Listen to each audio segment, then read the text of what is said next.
প্রিয় হাজির, আমার আলোচনার বিষয় হলো যে এই ফজিলতপূর্ণ রাত্রিতে আমরা কিভাবে গুণামুক্ত হতে পারি, কিভাবে এই রাতের ফজিলত আমরা অর্জন করতে পারি।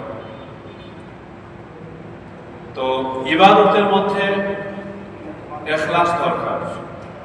ইখলাস যে ইবাদতে থাকে না সেটা গ্রহণযোগ্য হয় না।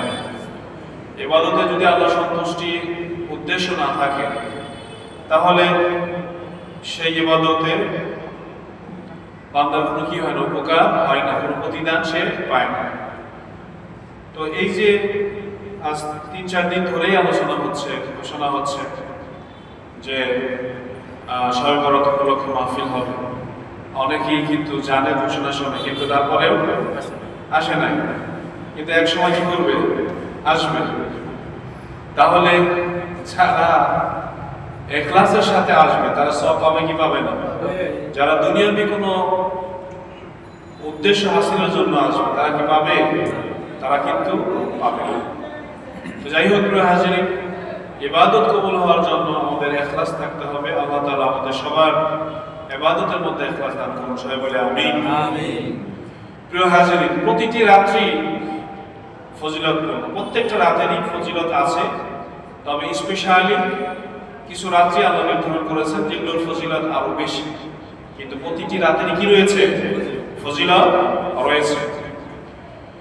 হযরত আসমা বিনতে ইয়াজিদ রাদিয়াল্লাহু তাআলা আনহা থেকে বর্ণিত, তিনি বলেন রাসূলুল্লাহ সাল্লাল্লাহু আলাইহি ওয়াসাল্লাম বলেন, কিয়ামতের দিন, কিয়ামতের দিবসে সমস্ত মানুষকে প্রশস্ত উন্মুক্ত মাঠে একত্রিত করা হবে। কিয়ামতের দিবসে সকল মানুষকে একত্রিত করা হবে। অতঃপর একজন আহ্বানকারী আহ্বান করবে, ওই সমস্ত বান্দারা কোথায়? রাতের বেলায় যাদের পার্শ্ব, যাদের পিঠ বিছানা থেকে পৃথক থাকতো। সুবহানাল্লাহ। ওই সমস্ত বান্দারা কোথায়? রাতের বেলায় যাদের পিঠ বিছানা থেকে পৃথক থাকতো, অর্থাৎ রাতে তাহাজ্জুদের নামাজ আদায় করত। তোমরা আসো এবং জান্নাতে চলে যাও। সুবহানাল্লাহ। তো তারা হিসাব কিতাব ছাড়াই কি করবে? জান্নাতে চলে যাবে। প্রিয় হাজিরিন, বুখারী এবং মুসলিম সহিহাইন দুটি বিশুদ্ধ কিতাবে এই হাদিসখানা আবু হুরায়রা রাদিয়াল্লাহু তাআলা আনহুর রিওয়ায়াতে বর্ণনা হয়েছে। عن ابي هريره رضي الله تعالى عنه ان رسول الله صلى الله عليه وسلم قال ينزل ربنا تبارك وتعالى كل ليله الى سماء الدنيا حين يبقى ثلث الليل الاخر فيقول من يدعوني فاستجيب له ومن يسالني فاعطيه ومن يستغفرني فأغفر له। সুবহানাল্লাহ। বিখ্যাত সাহাবী হযরত আবু হুরায়রা রাদিয়াল্লাহু তাআলা আনহু থেকে বর্ণিত, তিনি বলেন রাসূলুল্লাহ সাল্লাল্লাহু আলাইহি ওয়াসাল্লাম ইরশাদ করেছেন, আমাদের প্রভু আল্লাহ রাব্বুল আলামিন প্রতি রাতের শেষ তৃতীয়াংশে, কোন অংশে? তৃতীয়াংশে, প্রতি রাতের শেষ তৃতীয়াংশে, প্রতি রাতের শেষ তৃতীয়াংশে দুনিয়ার আকাশে অবতরণ করে বলতে থাকেন, কে আছে আমায় ডাকবে, আমি তার ডাকে সাড়া দিব। কে আছে আমার নিকট কিছু চাইবে, আমি তাকে দেব। কে আছে আমার কাছে ক্ষমা প্রার্থনা করবে, আমি তাকে ক্ষমা করে দেব। সুবহানাল্লাহ। এটা কি বিশেষ বিশেষ রাতে হয় না? প্রত্যেক রাতেই হয়। চিল্লায় বলুন, প্রত্যেক রাতেই হয়।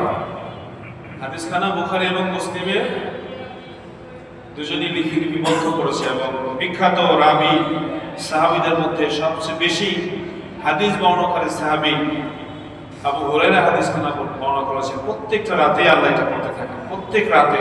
সুবহানাল্লাহ। কিন্তু আমরা ওই সময়গুলোতে কি করি? ঘুমিয়ে থাকি। ওই সময়গুলোতে আমরা ঘুমিয়ে থাকি। প্রিয় ভাইরা আমার, এখন আমরা ঘুমিয়ে কেন থাকি? আগেকার মানুষ তো বেশিরভাগ তাহাজ্জুদের নামাজ পড়তেন, এখনকার বেশিরভাগ মানুষ দেখবেন তাহাজ্জুদের নামাজ নাই। ইভেন আমরা ইমাম যারা আছি অনেক ইমামেরও কি নাই, তাহাজ্জুদের নামাজ নাই। কেন? রাত তো আগের মতোই আছে, কিন্তু তাহাজ্জুদের নামাজ নাই কেন? এর অন্যতম কারণ হলো, অনেকগুলো কারণ আছে, তার মধ্যে গুনাহ তো অবশ্যই একটা কারণ। কারণ গুনাহ যখন মানুষ করে অন্তর মরে যায়, তখন সে আর সবের কাছ থেকে কি হয়, বঞ্চিত হয়। কিন্তু অন্যতম কারণ হলো আমাদের জীবন যাপন রাসূলের সুন্নাত তরিকায় না। আমাদের লাইফ স্টাইল, আমাদের ঘুমানোর সুন্নাত, আমাদের উপার্জন কোনোটাই রাসূলের সুন্নাত অনুযায়ী না। প্রিয় ভাইরা, দিনকে আল্লাহ বানিয়েছেন উপার্জনের জন্য, কিন্তু আমরা রাতকে বানিয়েছি উপার্জনের সময়। রাত্রিকে আল্লাহ বানিয়েছেন বিশ্রামের জন্য, আর আমরা বেহুদা ফোনে স্ক্রিনে আমরা কি করে থাকি, অর্ধরাত্রি পর্যন্ত সময় নষ্ট করে থাকি। শহরের কোলাহল অর্ধরাত্রিতেও কি হয় না, মানে স্বাভাবিক হয় না, স্তব্ধ হয় না। এই কোলাহল চলতেই থাকে। আপনি ব্যতিক্রম একা ঘুমাতে গেলেও পারবেন না।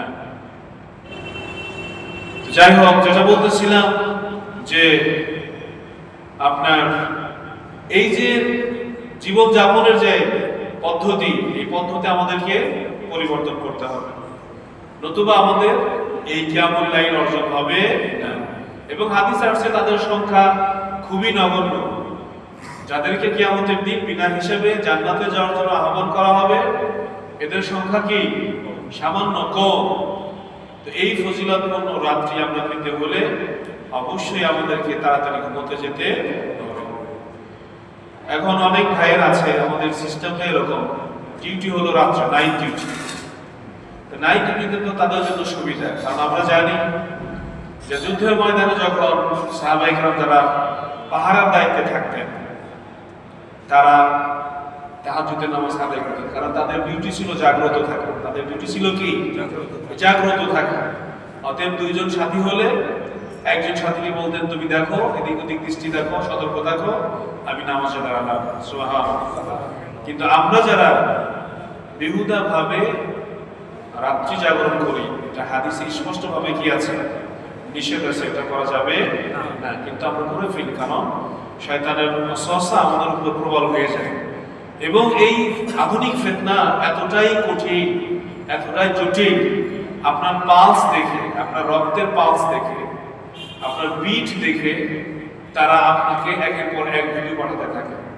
আপনি কোনটা চুজ করেন, আপনি কোনটা পছন্দ করেন, আপনি কোন ভিডিওর প্রতি ইন্টারেস্টেড, তারা একের পর এক সেটাই কি করে আপনার ফোনে পাঠাতে থাকে। এক সময় 2-3 ঘন্টা সময় চলে যায়, টেরও পাওয়া যায় না। এবং আপনারা জানেন কিয়ামতের একটি আলামত হলো সময় খুব দ্রুত অতিবাহিত হবে। এখন আমাদের বেশিরভাগ মানুষের সময় খুব দ্রুতই অতিবাহিত হয়ে যাচ্ছে। মনে হলো সেদিন রোজা রাখলাম রমজান মাসে, আবার দুয়ারে হাজির। এটা অবশ্য আপেক্ষিক। যে যত টাইম ওয়েস্ট করবে তার কাছে সময় ততটা দ্রুত গতি মনে হবে, যে যত সময়কে কাজে লাগাবে তার কাছে সময় তত দীর্ঘ মনে হবে। সুবহানাল্লাহ। এই এখানে এরকম, এটা আপেক্ষিক। আপনি দুটা আপেল কিনছেন, একটা ফ্রিজে রাখছেন, একটা বাইরে রাখছেন। ফ্রিজেরটা আপনার দীর্ঘ সময় পর্যন্ত ভালো থাকবে, বাইরেরটা কি হয়ে যাবে, নষ্ট হয়ে যাবে। তো একই সমাজে বসবাস করে আপনি যদি নেককার হন, আপনি যদি মুমিন হন, আপনি যদি গুনাহ থেকে বাঁচেন, তাহলে আপনি সময়ের বারাকা বুঝতে পারবেন। সুবহানাল্লাহ। আর আমরা যদি পাপাচারী হই, সময়ের অপচয়কারী হই, আমাদের কাছে সময়কে দ্রুত মনে হবে, দ্রুত গতিতে চলে যাচ্ছে। শহরের মানুষ অর্ধরাত্রি এমনিতে নষ্ট করে, দিনের 12টার মতো ঘুমায়, আবার রাত্রি খুব দ্রুতই চলে আসে। সময় কি নাই, বারাকা নেই, কোনো বারাকা নেই।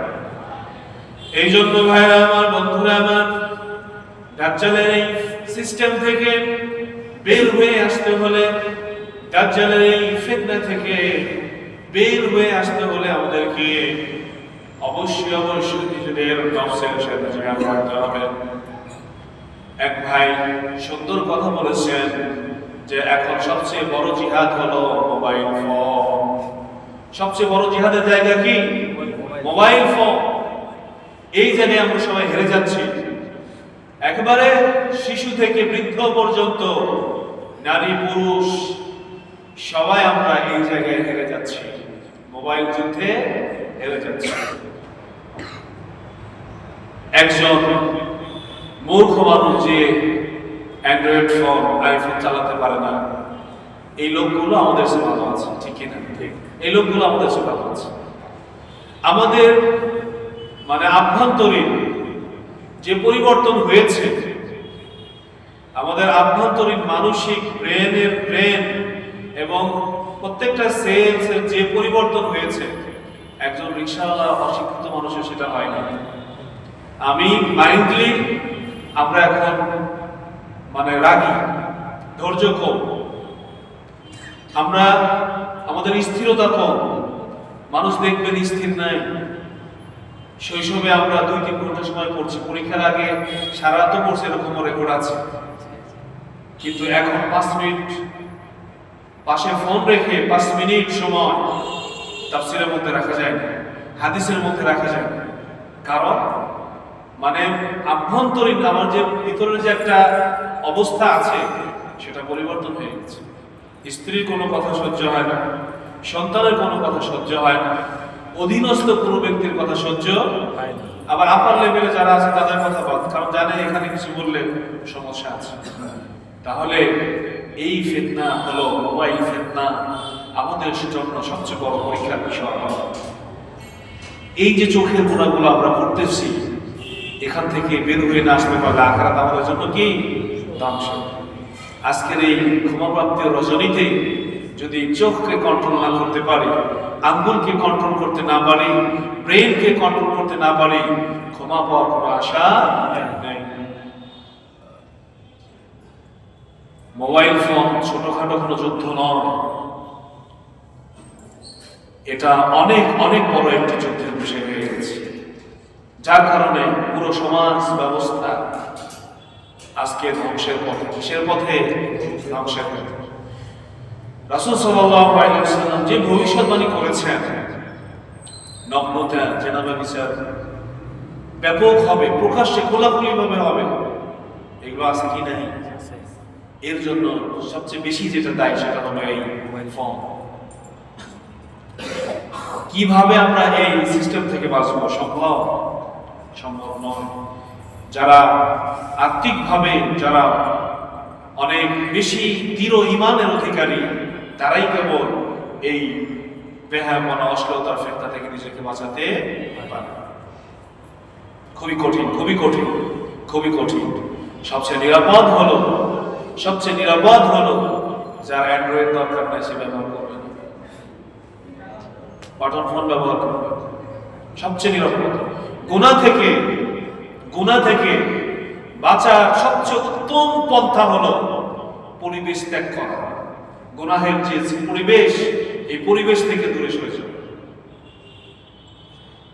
এই জন্য আল্লাহ রাব্বুল আলামিন বলেছেন, তোমরা জেনার ধারে কাছেও যাও না, কারণ গেলে বাকিটা সে কি করবে? করে ফেলবে। আপনারা জানেন যে একজন লোক বনি ইসরাইলের 99টি হত্যা করেছিল, সে তওবা করতে চেয়েছিল।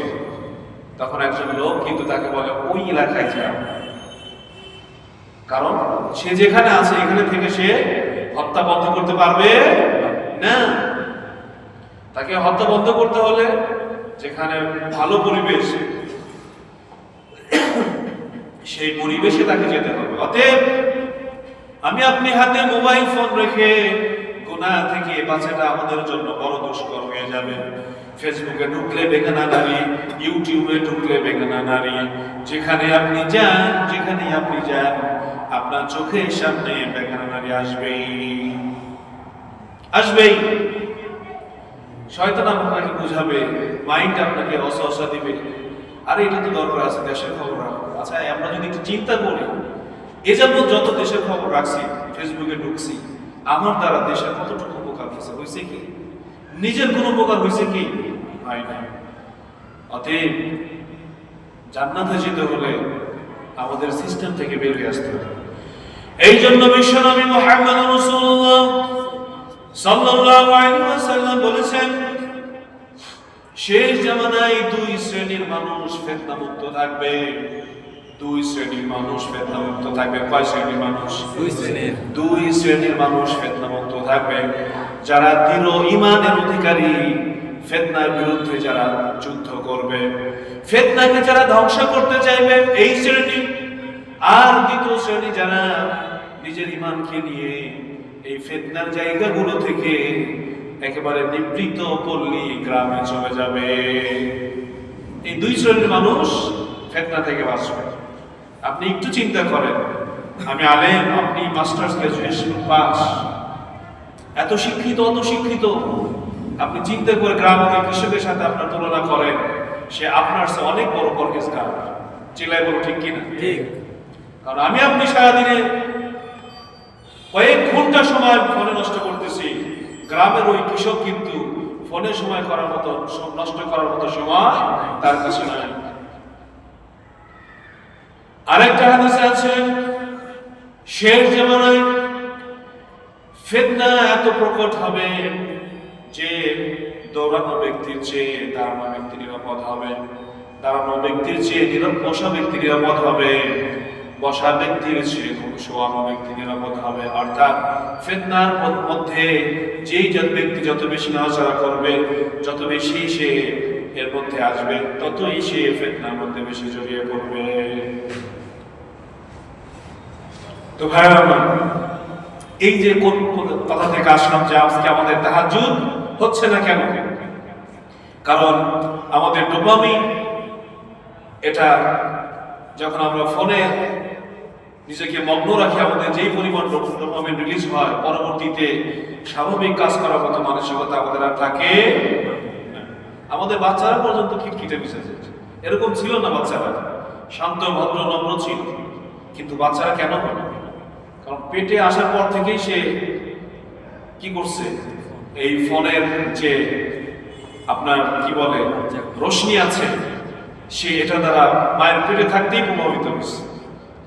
অতএব জন্মের পর থেকেই তার ত্রুটি, অসুস্থ, বিভিন্ন সমস্যা নিয়েই সে দুনিয়াতে আসে। আগে কিন্তু এরকম ছিল না। এরপর যখন বড় হয়, আমাদের অজ্ঞতা, মূর্খতা আমাদের সন্তানদেরকে একেবারে শৈশব থেকেই পঙ্গু বানিয়ে দেয়। প্রিয় ভাইয়েরা, আসা আমরা সবাই মিলে আজকের এই পবিত্র রজনীতে দৃঢ়ভাবে আমরা প্রতিজ্ঞাবদ্ধ হই, আমরা আমাদের সময়কে নষ্ট করব না। আমরা অহেতুক এদিক ওদিক আমরা মোবাইল ফোনে ঢুকবো না। আমরা তওবা করি এবং আমরা যেন মোবাইল ফোনের উপরে বিজয়ী হতে পারি। আল্লাহ আমাদের সকলকে সেই তৌফিক দান করুন। আমিন। তাহলে প্রতিটি রাত্রি আমরা চেষ্টা করব, সামনে রমজান মাস, শাবান মাস হলো রমজানের পূর্ব প্রস্তুতির মাস। শাবান মাস হলো রমজানের পূর্ব প্রস্তুতির মাস। সুবহানাল্লাহ। আর একটা বিষয় হলো যে শাবান মাস হলো সবচেয়ে শ্রেষ্ঠ মাসের সাথের মাস। সুবহানাল্লাহ। কারণ রমজান হলো কি সবচেয়ে শ্রেষ্ঠ মাস, আর এই মাসের লাগালাগি মাস কি শাবান মাস। এই মাসে বিশ্বনবী মুহাম্মদ রাসূলুল্লাহ অনেক বেশি রোজা রাখতেন। আম্মা জান আয়েশা থেকে বর্ণিত, তিনি বলেন, নবীজি শাবান মাসে এত বেশি রোজা রাখতেন যে মনে হতো তিনি আর রোজা ভাঙবেন না, অনেক রোজা রাখতেন। এই জন্য আমরা শাবান মাসে রোজা রাখি। আপনি যখন একটা রোজা রাখবেন, আলহামদুলিল্লাহ অনেক ভাই রোজা রাখেন, সাপ্তাহিক আয়ামে বিজয় রোজা রাখেন, তাদের জন্য কিন্তু রোজা কষ্ট হবে না। আপনি একটা রোজা রেখে দেখেন, এই মাসে হঠাৎ করে রাখবেন, আপনার জন্য কষ্ট হবে। কিন্তু যারা রেগুলার করে এদের জন্য এটা কষ্ট নেই। এই জন্য আমরা এই মাসে এখনো 15 দিন বাকি আছে, আমরা 20 তারিখ পর্যন্ত, শাবান মাসের 20 তারিখ পর্যন্ত আমরা রোজা রাখতে পারি। এরপরে রমজানের আসার আগে আমরা রোজা কয়েকটা ভাঙলাম, মানে থাকলাম না, এরপরে আবার রমজান থেকে শুরু করলাম নতুন উদ্যমে। প্রিয় হাজিরিন, তাহলে আমরা এই সময়টুকুর মধ্যে যে আলোচনাটা হলো, আমরা বুঝলাম যে আসলে আমরা একটা সিস্টেমের মধ্যে পড়ে গেছি, দাজ্জালি সিস্টেম, যে কারণে আমরা ইবাদত থেকে বঞ্চিত হচ্ছি। অতএব আমরা যদি ইবাদতে ফিরে আসতে চাই, আমাদের এই সিস্টেম থেকে কি করতে হবে? সিস্টেম থেকে আমাদের বের হয়ে আসতে হবে এবং সুন্নাহ অনুযায়ী রাসূল সাল্লাল্লাহু আলাইহি ওয়াসাল্লাম এশার নামাজের পরে ঘুমিয়ে যেতেন। কথাবার্তা বলতেন না, একান্ত প্রয়োজন না হলে কোনো কথা তিনি বলতেন না। তো আমরা যদি এইভাবে আমল করতে পারি, শেষ সাথে আমাদের কথাটা কি হবে, সহজ হবে। এরপরে রমজানে আমরা সাধারণত কিয়ামুল লাইল করি, তো এখন থেকে যদি আমরা প্র্যাকটিস করি, রমজানে সেটা কি হবে, আমাদের জন্য সহজ হবে। প্রিয় হাজিরিন, এই রাতে কি হয়, শবে বরাতে কি হয়? আম্মা জান আয়েশা রাদিয়াল্লাহু তাআলা নবীজিকে এই প্রশ্নটি করেছিলেন। হযরত আয়েশা রাদিয়াল্লাহু তাআলা আনহা থেকে বর্ণিত, তিনি বলেন, রাসূল সাল্লাল্লাহু আলাইহি ওয়াসাল্লাম আমাকে বললেন, তোমরা কি জানো 15 শাবানের রাতে কি হয়? আম্মা জান আয়েশা বলেন, হে আল্লাহর রাসূল, সে রাতে কি হয়? উত্তরে নবীজি বললেন, এই রাতে 1 বছরে যতগুলো মানুষ দুনিয়াতে আসবে, নবীদের নাম লেখা হয়। যতগুলো মানুষ বিদায় নিয়ে চলে যাবে, তাদের নাম লিস্ট করা হয় এবং সবার জন্য 1 বছরের রিজিক বাজেট করা হয়। সুবহানাল্লাহ। দেখবেন এই সন্ধ্যার আগে একজন মারা গেছে, শাবানের 15 তারিখ হওয়ার আগে কি হয়ে গেছে, একজন মারা গেছে। তার মানে পরবর্তী শাবানে তার নাম নাই। এই নামের লিস্ট আপনার মালাকুল মাউতের হাতে দেওয়া হয়। এই বছর কারা কারা মারা যাবে তাদের লিস্ট মালাকুল মাউতের হাতে দিয়ে দেওয়া হয়। অথচ আমরা ব্যস্ত থাকি, এটা সেটা দিয়ে আমরা ব্যস্ত থাকি, অথচ আমার নাম মৃতদের তালিকার লিস্টে যখন লেখা হয়ে গেছে। এই রাত্রি, প্রিয় হাজিরিন, যেটা আমি শুরুতে বলছিলাম, গুনাহ মাফের রাত। অন্য অন্য সময় প্রতিটি রাত্রেই আল্লাহ ক্ষমা করার জন্য আহ্বান করে থাকেন। আরেকটা হাদিসে আসছে যে আল্লাহ রাব্বুল আলামিন যারা দিনের বেলা গুনাহ করে, রাতে তাদের জন্য তওবার দরজা উন্মুক্ত করে রাখেন। যারা রাতে গুনাহ করে তাদেরকে ক্ষমা করার জন্য আল্লাহ দিনে অপেক্ষা করতে থাকেন। সুবহানাল্লাহ। এভাবে আল্লাহ তাআলা তওবার দরজা 24 ঘন্টায় সবসময় কি করেছেন, খোলা রেখেছেন। কিন্তু স্পেশালি কিছু রাত্রে আছে যেখানে খুব সহজেই কি করা যায়, আদায় করে নেওয়া যায়, খুব সহজেই যোগ্যতা অর্জন করা যায়। সেই রাত্রিসমূহের একটি হলো এই রাত্রি। হযরত আবু বকর সিদ্দিক রাদিয়াল্লাহু তাআলা থেকে বর্ণিত, তিনি বলেন, রাসূলুল্লাহ সাল্লাল্লাহু আলাইহি ওয়াসাল্লাম বলেছেন, অর্ধ শাবানের রাত্রে মহান আল্লাহ তাআলা আকাশে অবতরণ করেন, প্রথম আকাশে, আর সে রাতে সকলকে মাফ করে দেন, মুশরিক এবং হিংসুক ব্যতীত। মুশরিক এবং হিংসুক ব্যতীত। এরকম কয়েকটি হাদিস আছে প্রিয় ভাইয়ের আমার, যেখানে বলা হয়েছে আল্লাহ তাআলা সবাইকে মাফ করে দেন, তবে মুশরিক এবং হিংসুককে মাফ করেন না। কোনো কোনো জায়গায় আসছে মা বাবার অবাধ্যতা কারী সন্তানকে মাফ করেন না, কোনো জায়গায় আসছে হত্যাকারীকে আল্লাহ মাফ করেন না। এভাবে বিভিন্ন হাদিসে আসছে। এছাড়া ক্ষমা করে দেন। এখন বিষয়টা হলো, এই যে ক্ষমা করার কথা বলছেন, এই ক্ষমা কি শর্তযুক্ত নাকি শর্তমুক্ত? এই ক্ষমা শর্তযুক্ত নাকি শর্তমুক্ত? তার আগে আমি কয়েকটি ফজিলতের কথা বলবো। আপনারা জানেন হাদিসে আসছে, কেউ যদি সুন্দরভাবে ওযু করে তাহলে তার ওযু শেষ হওয়ার সাথে সাথে তার গুনাহ কি হয়ে যায়, তার থেকে ঝরে যায়, তাকে মাফ করে দেওয়া হয়। এরপরে আরেকটা হাদিস আসছে, আপনার মান সামা রমাদানা ঈমানান ওয়া ইহতিসাবান গুফিরা লাহু মা তাকাদ্দামা মিন যামবি। যে ব্যক্তি ঈমানের সাথে সওয়াবের আশায় রমজান মাসে রোজা রাখে, আল্লাহ তাআলা তার পূর্বের সকল গুনাহ ক্ষমা করে দেন। সুবহানাল্লাহ। এরপরে আসছে এক ওয়াক্ত নামাজ থেকে আরেক ওয়াক্ত নামাজ, এক জুমা থেকে আরেক জুমার নামাজ, এক রমজান থেকে আরেক রমজানের মধ্যবর্তী গুনাহগুলো ক্ষমা করে দেওয়া হয়।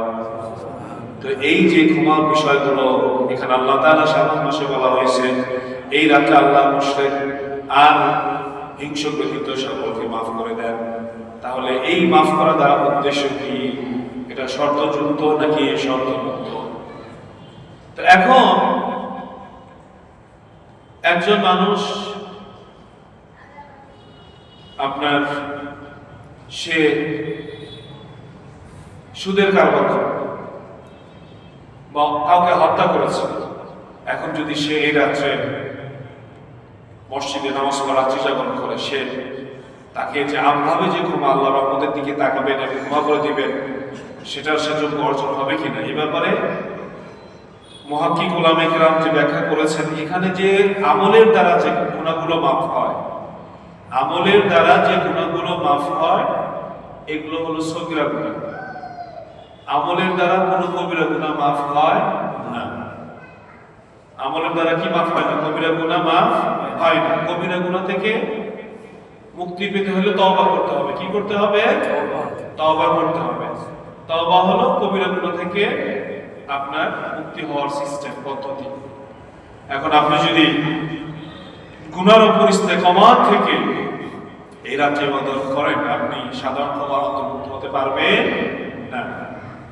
ক্ষমা পেতে হলে অবশ্যই তওবা করতে হবে। কি করতে হবে? তওবা করতে হবে।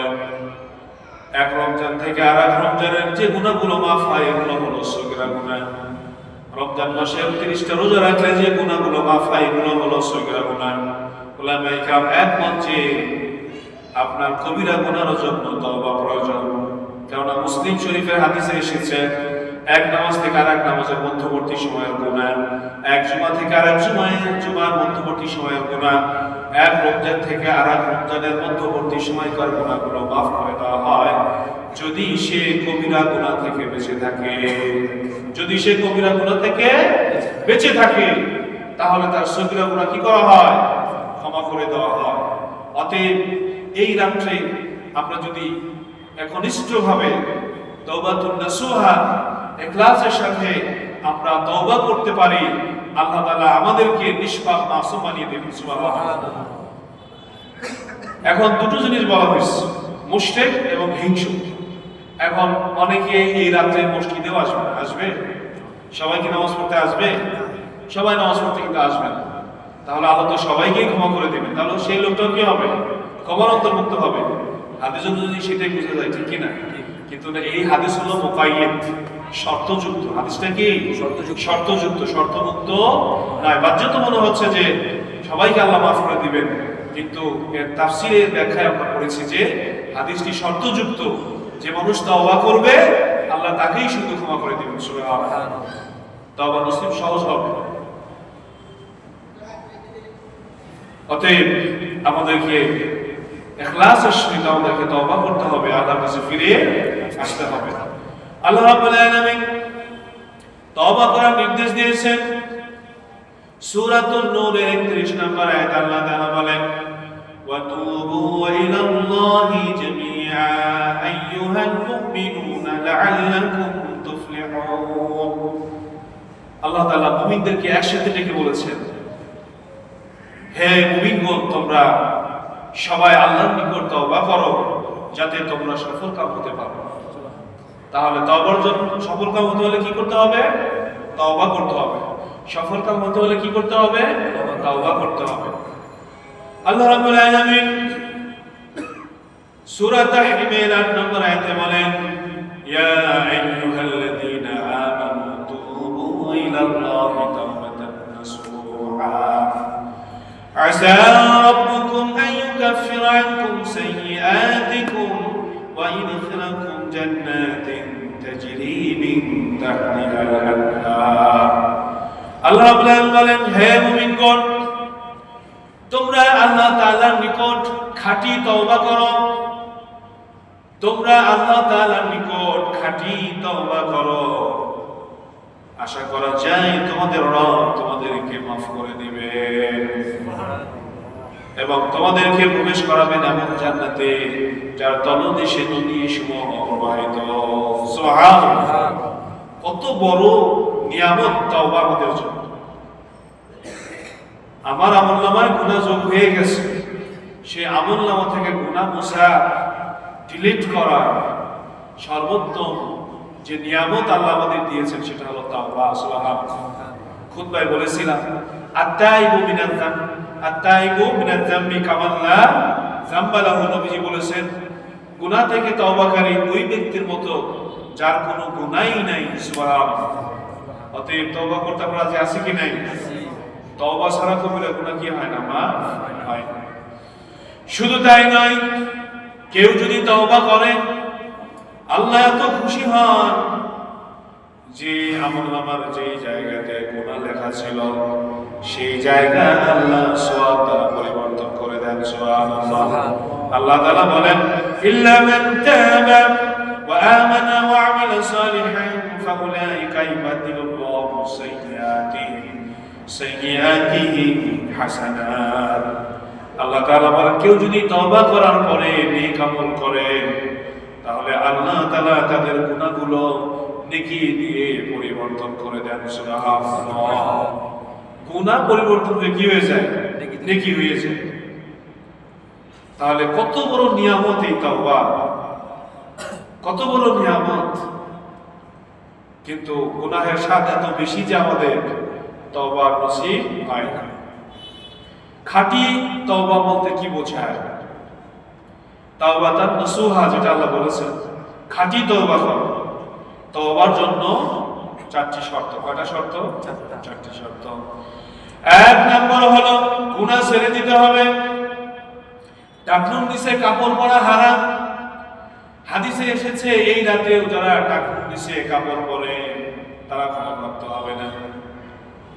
টাকনুর নিচে কাপড় পরা হারাম। এই হারাম থেকে আপনার তওবা হলো আপনি আজকেই কেচি দিয়ে সবগুলো প্যান্টের কানিসে কেটে ফেলবেন। দর্জি দিয়ে সেলাই করে নিয়ে সবগুলো প্যান্টটি টাকনুর উপরে থাকবে। এটা হলো তওবা। আপনি এখানে বসে বসে আস্তাগফিরুল্লাহ পড়তেছেন, প্যান্ট টাকনুর নিচে আছে, এটার নাম তওবা হতে পারে না। এক নাম্বার হলো গুনাহের স্বীকৃতি দিতে হবে, অপরাধের স্বীকৃতি দিতে হবে। অসংখ্য মানুষ দেখবেন তারা গুনাহের স্বীকৃতি দেয় না। বেনামাজি নামাজ চলে যায়, অনুশোচনা নাই। বোনকে ঠকিয়েছে, ভাগিনাদের ঠকিয়েছে, ইয়াতিম ভাতিজাকে ঠকিয়েছে, কোনো অনুশোচনা নাই। অনুশোচনা নাই। গুনাহকে গুনাহ বলে স্বীকার করতে হবে। দুই নাম্বার হলো অনুশোচনা, অন্তরে অনুশোচনা পয়দা হতে হবে। আর অনুশোচনা কখন পয়দা হবে? যখন আপনি জান্নাত দেখবেন, জাহান্নাম দেখবেন, তখন আপনার মধ্যে অনুশোচনা তৈরি হবে। অর্থাৎ আপনি এমন ভাবে চিন্তা করবেন যেন জান্নাত দেখছেন, জাহান্নাম দেখছেন। অনুশোচনা তো সহজে হয় না। গুনাহ করতে করতে যাদের অন্তর কঠিন হয়ে গেছে, গুনাহ এদের কাছে এবিসিডির মতো, কিছুই না। অতএব একজন মানুষ যখন জান্নাতের নিয়ামতকে সামনে নিয়ে আসবে, জাহান্নামের শাস্তিকে সামনে নিয়ে আসবে, তখন বলবে হায় আমি কি করলাম, তার অন্তর অনুশোচনা আসবে। তিন নাম্বার হলো আল্লাহ তাআলার কাছে ওয়াদাবদ্ধ হতে হবে দৃঢ়ভাবে। আল্লাহ অন্তরের খবর জানেন কি জানেন না? আপনি ফলস ওয়াদাবদ্ধ দিচ্ছেন নাকি দৃঢ়ভাবে দিচ্ছেন, জানেন কি জানেন না? আল্লাহ তাআলা আমাদের অব্যক্ত কথাগুলো তিনি বুঝে নেন।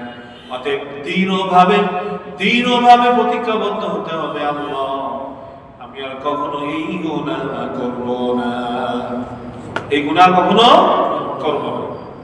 গুনার মধ্যে লিপ্ত থেকে ক্ষমাপ্রাপ্ত হওয়া যায় না। আপনি পুকুরে নেমেছেন, এখন যদি আপনার শরীর শুকনো করতে চান, পুকুরে আপনি 1000 বার বসলে কি হবে? তাহলেই বুঝে যাবে আপনাকে শুকনো জায়গায় আসতে হবে, তারপর শুকনো কাপড় দিয়ে আপনাকে শরীর মুছতে হবে, তাহলে আপনার শরীর থেকে কি হবে? পানি চলে যাবে। এখন গুনার মধ্যে লিপ্ত থেকে যদি কেউ তওবা করে, এই গুনাহ কবুল, এই তওবা কবুল করা হয় না। ভাইয়েরা আমার, বন্ধুরা আমার, 3টি শর্তের কথা বলেছি। গুনাহ করেছি স্বীকৃতি দেয়া, অপরাধী বলে নিজেকে আল্লাহর কাছে উপস্থাপন করা। 2 নাম্বার হলো অনুশোচনা করা, কান্নাকাটি করা। আজকের এই রজনী আল্লাহর নিকটে কান্নাকাটি করার বিশেষ রজনী। খুব সহজেই চোখের পানি ফেলে আল্লাহর কাছ থেকে ক্ষমা পাওয়া যাবে। 3 নাম্বার হলো দৃঢ়ভাবে আল্লাহর কাছে ওয়াদাবদ্ধ হতে হবে, আল্লাহ আমি আর এই গুনাহ কখনোই করব না। আর এটা গুনাহ থেকে বাঁচার সিস্টেম আমি আগেই বলে দিয়েছি। প্যান্টটা যদি কেটে দেন তাহলে আর টাকনুর নিচে কাপড় পরার সম্ভাবনা নাই। প্যান্ট কেটে দিলে কি আর টাকনুর নিচে যাবে? যাবে না। আমাদের ডিফেন্স ভাইদের ইরানি যে প্যান্টগুলো করেছে অনেক ভালো, রাবার সিস্টেম, নিচে টাকনুর পরেই থাকে। এরকমই করা উচিত। আপনি যদি সন্তানের প্যান্টই বানাই দেন টাকার উপরে, ওর নিচে পড়বে কিভাবে? কিন্তু শৈশব থেকেই সন্তানকে টাকার নিচে কাপড় পরা শেখায়। যারা টাকার নিচে কাপড় পরবে এই রাত্রে তাদের জন্য কি নাই, ক্ষমা নেই। অতএব তওবা করতে হবে। তওবা করলে এই যে গুনাহগুলো হয়েছে আল্লাহ তাআলা এগুলো সওয়াব দিয়ে কি করে দিবেন, পরিবর্তন করে দিবেন। যেখানে গুনাহ ছিল সেখানে সওয়াব লেখা হয়ে যাবে। সুবহানাল্লাহ। এই জন্য বিশ্বনবী বলেছেন, একজন মানুষ গুনাহ করতেই থাকে, এমনকি সে গুনাহ জাহান্নামের পারে চলে যায়, নিকটবর্তী হয়ে যায়, অথচ এই লোকটা হলো জান্নাতি মানুষ। সুবহানাল্লাহ।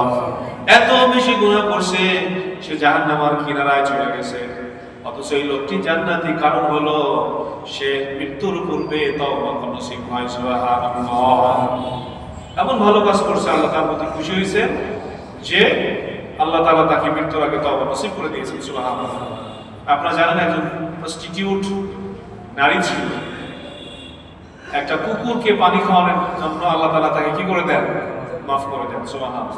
সে জান্নাতে, নবীজি বলছেন সে জান্নাতে।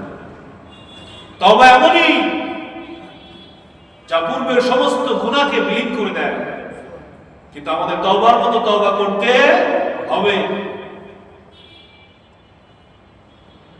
একজন মানুষ মুশরিক, হাদিসে এসেছে মুশরিককে আল্লাহ ক্ষমা করেন না, এটা আবহাস না, কিন্তু শর্তযুক্ত হাদিস। কোন মুশরিক যদি এই রাত্রে ঈমান আনে, আল্লাহ রাব্বুল আলামিন তার পূর্বের জীবনের সমস্ত গুনাহ মাফ করে দেবেন। সুবহানাল্লাহ। হিংসুককে আল্লাহ ক্ষমা করবেন না। হিংসুক কাকে বলে? হিংসুক কাকে বলে? শেষ জামানায় হিংসা বিদ্বেষ এগুলো বাড়বে, বেশি হবে। তবে হিংসা মানুষের জন্মগত ফিতরাত, এটা মানুষের বৈশিষ্ট্যের মধ্যে আছে। তো হিংসার স্তর আছে। প্রথম যে স্তর মানুষের মধ্যে হিংসা জাগতে পারে, এর জন্য কোনো গুনাহ নেই। হিংসার কি আছে? স্তর রয়েছে, তিনটা স্তর রয়েছে। কয়টা স্তর রয়েছে? তিনটা স্তর রয়েছে। প্রাথমিক স্তর, আমার ভালো দেখে আপনার হিংসা লাগতে পারে, আপনার ভালো দেখে আমার হিংসা হতে পারে। এটা যদি এখানেই সীমাবদ্ধ থাকে, অন্তরের মধ্যেই সীমাবদ্ধ থাকে, তাহলে এটার জন্য তাকে শাস্তি দেওয়া হবে না। দ্বিতীয় স্তর হলো যেটা আকাঙ্ক্ষা, যে আমি যদি এরকম হতো, আমিও যদি এরকম হতো, আমারও যদি হতো। কেউ কেউ বলছেন এটা কথা, তবে চূড়ান্ত পর্যায়ে গুনাহ। তবে দুই ক্ষেত্রে হিংসা করা যায়। কয় ক্ষেত্রে হিংসা করা যায়? দুই ক্ষেত্রে। এমন জ্ঞানী যে ইলম অর্জন করতে থাকে, ইলমে অর্জনে সে অনেক অগ্রগতি। দুই নম্বর হলো এমন ধনী লোক যে প্রচুর ডান হাতে বাম হাতে দান করে। তিন নম্বর হলো চূড়ান্ত হাসাদ যারা, এরা তো যারা ক্ষমাপ্রাপ্ত হবে না, তারা হলো এই পর্যায়ে যে যার সাথে হিংসা করে তার ক্ষতি কামনা করে। তার কি কামনা করে? ক্ষতি কামনা করে, বদদোয়া দেয়, সে ধ্বংস হয় না কেন? নাউজুবিল্লাহ। এরপরে তার বদনাম করে, কি করে? বদনাম করে, তাকে ধ্বংস করার জন্য দোয়া করে, ষড়যন্ত্র করে। এই পর্যায়ের হাসাদ যারা, এই পর্যায়ের হিংসুক যারা, আল্লাহ তাআলা তাদেরকে এই রাত্রে কি করবেন না, ক্ষমা করবেন। এরকম অনেকে আছে, আমি নিজে দেখেছি, আমি কোনো নাম বললাম না, অনেকে চিনি। তারা কোম্পানিকে দিয়েছে বিল্ডিং বানানোর জন্য, 10 তলা 12 তলা হয়তো বিল্ডিং। যেই কোম্পানি আসে সেই কোম্পানি চলে যায়, কেউ কাজ করে না, চুক্তি করে বাট কাজ করে না। একদিন রাতে যাচ্ছিলাম ওই দিক দিয়ে, তো ওই ভাইটা বলছে হুজুর এদিকে আসেন, এদিকে আসেন। কি হয়েছে?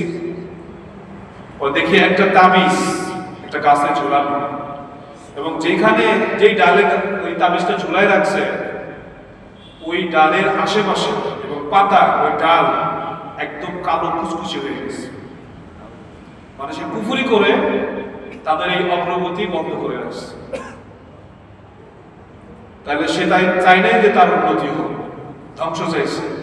এরকম হিংসুক যারা, এই রাত্রেও তারা ক্ষমাপ্রাপ্ত হবে। বন্ধু বন্ধুর ক্ষতি করে, ভাই ভাইয়ের ক্ষতি করে, হিংসা করে। এই গ্রামের একজন অন্ধ অন্ধ সম্ভবত বধির কৃষক, বধির বোবা, বলতে পারে না, শুনতেও পারে না। এই লোক পুঁইশাকের আবাদ করছে, সবগুলো পুঁইশাকের গোড়া কেটে দিয়েছে। গরিব অসহায় মানুষ, সামান্য 10 শতক জায়গা, সবগুলো পুঁইশাকের গোড়া থেকে কেটে দিয়েছে। এই ধরনের হিংসুক যারা, আল্লাহ এই ফজিলতপূর্ণ তওবা ক্ষমাপ্রাপ্ত রাত্রে তারা গুনাহমুক্ত হতে পারবে।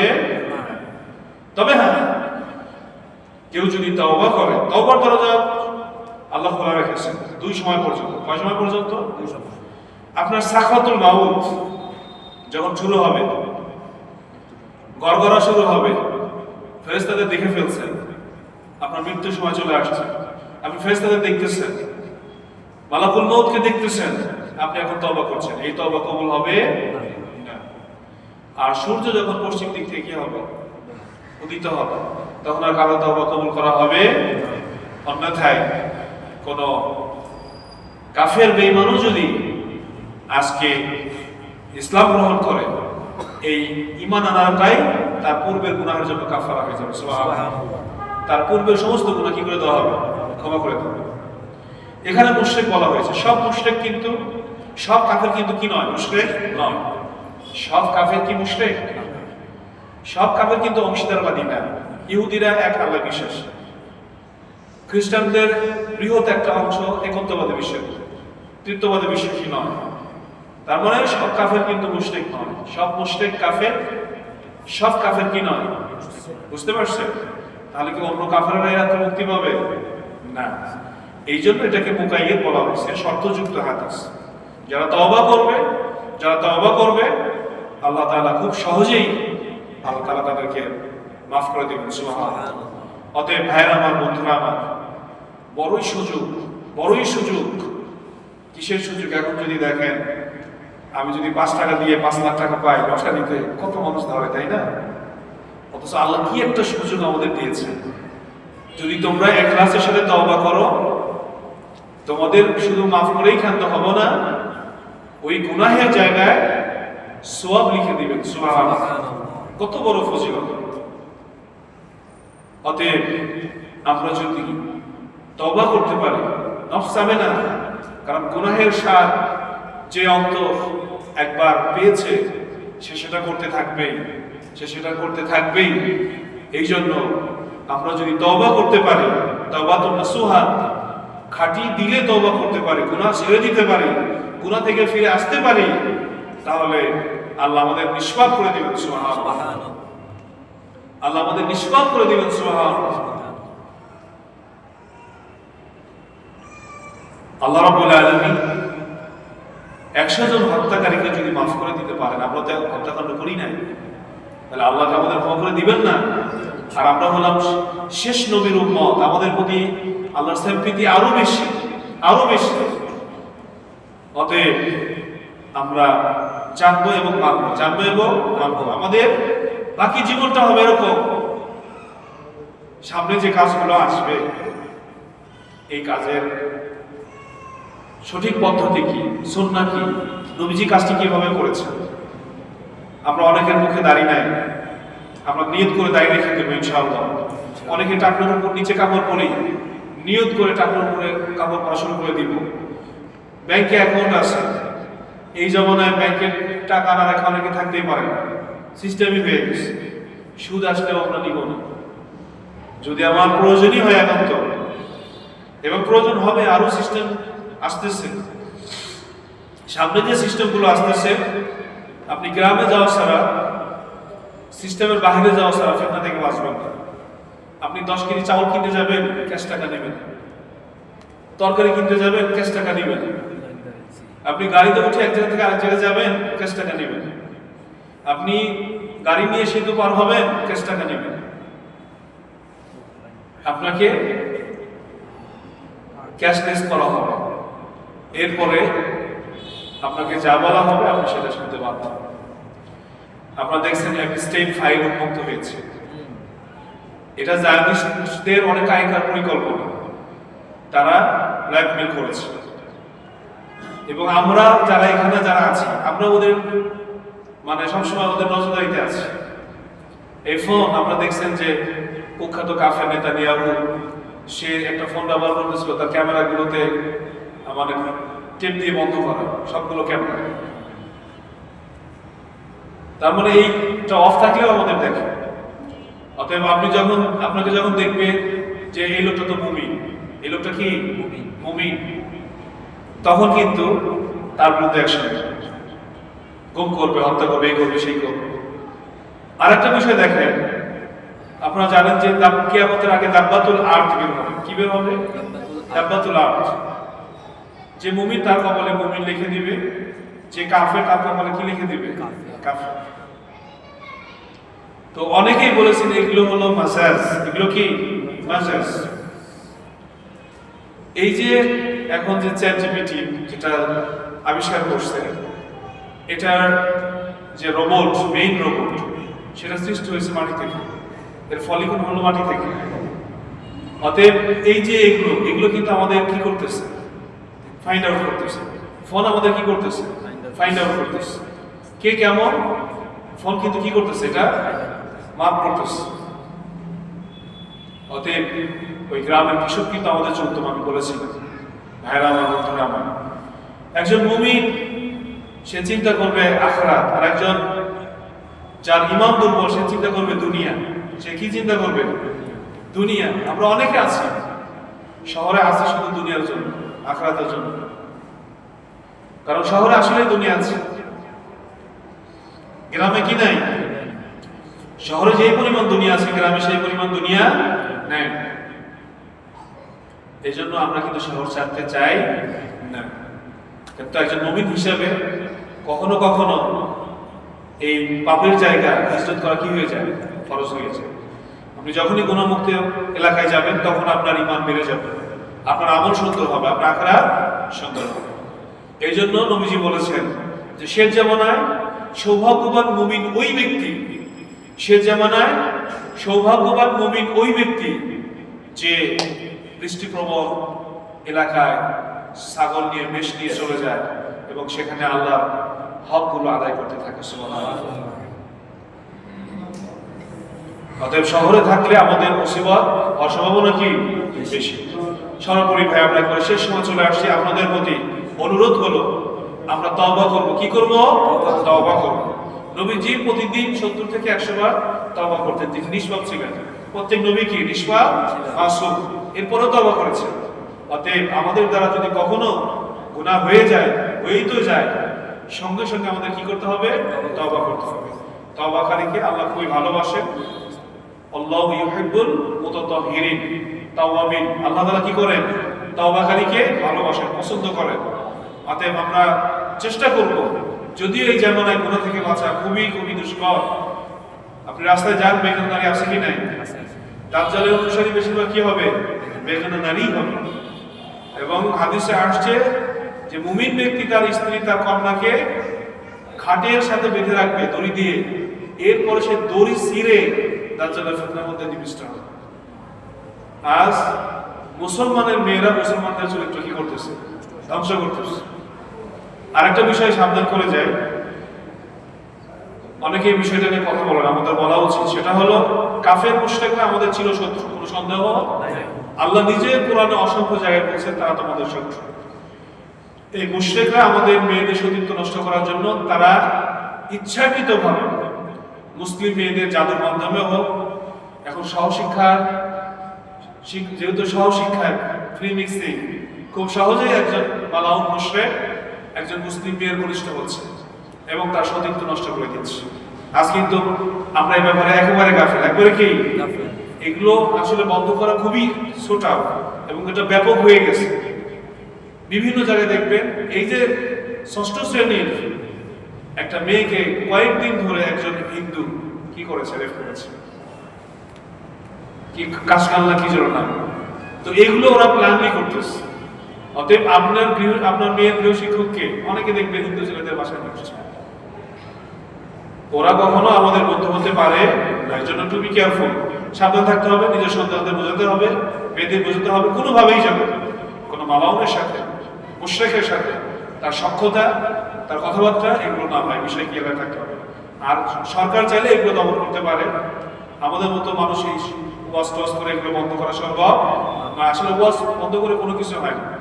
ইন্টারেস্টিং একটা বিষয় বলে শেষ করছি। আপনারা জানেন আফগানে হানাফি মাযহাব ছাড়া অন্যান্য মাযহাবকে নিষিদ্ধ করা হয়েছে। কেউ যদি এটা প্রচার করে, অন্তরের বিষয় কি সেটা তার বিষয়, কিন্তু কেউ যদি প্রচার করে তার 2 বছর হয়েছে। ওনারা দলিল হিসেবে নিয়ে আসছেন উসমান রাদিয়াল্লাহু তাআলার একটা কথা, যে এটা ব্যক্তি নিজে থেকে করে না, সেটা থেকে ক্ষমতা দিয়ে করাতে হবে। কি দিয়ে করাতে হবে? আজ যদি কোনো সরকার ঘোষণা করে দেয় 1 মাস সময় দিলাম সবার পক্ষে দাঁড়িয়ে গজাতে হবে, কারো সাহস আছে রাখবে না দাঁড়িয়ে। সরকার যদি বলে যে আমি 1 সপ্তাহ সময় দিলাম সবার প্যান্ট টাকার উপরে করতে হবে, কেউ পারবে? পারবে না। আমরা করোনার মধ্যে নামাজ পড়ছি কেমনে দেখেন নাই? 1 কাতার বাদ দিয়ে, ইসলামের সব সিস্টেম বাদ দিয়ে 1 কাতার বাদ দিয়ে আরেক কাতার, অথচ গ্যাপ রাখতে হবে 1 কাতার। আমার মাঝখানে ফাঁকা রেখে এইভাবে কতভাবে নামাজ পড়ছি। মানে সরকার যখন যে নির্দেশ দিছে আমাদের সেইভাবেই পড়তে হয়েছে। জুমার নামাজে মুসল্লি আসা নিষেধ। আমি ইমাম মুয়াজ্জিন সাহেব, খাদেম সাহেব মিলে আমরা কি করছি? জুমার নামাজ পড়ছি। তার মানে সরকার চাইলে বৈধ জিনিস তারা অবৈধ করতে পারতেছে, সেখানে অবৈধ জিনিসকে বৈধ করে। বৈধ জিনিস প্রতিষ্ঠা করতে পারবে না? অবশ্যই পারবে। এই জন্য আসলে ন্যায়পরায়ণ শাসক দরকার। আল্লাহ তাআলা আমাদের সবাইকে নিজে থেকে যেন আমরা তওবা করে জান্নাতি হতে পারি, জান্নাতের মেহমান হতে পারি, নবীজির আদর্শ অনুযায়ী জীবন যাপন করতে পারি। আল্লাহ আমাদের সবাইকে তৌফিক দান করুন। আমিন। ওয়া আখিরু দাওয়ানা আলহামদুলিল্লাহি রাব্বিল আলামিন। আসসালামু আলাইকুম ওয়া রাহমাতুল্লাহ।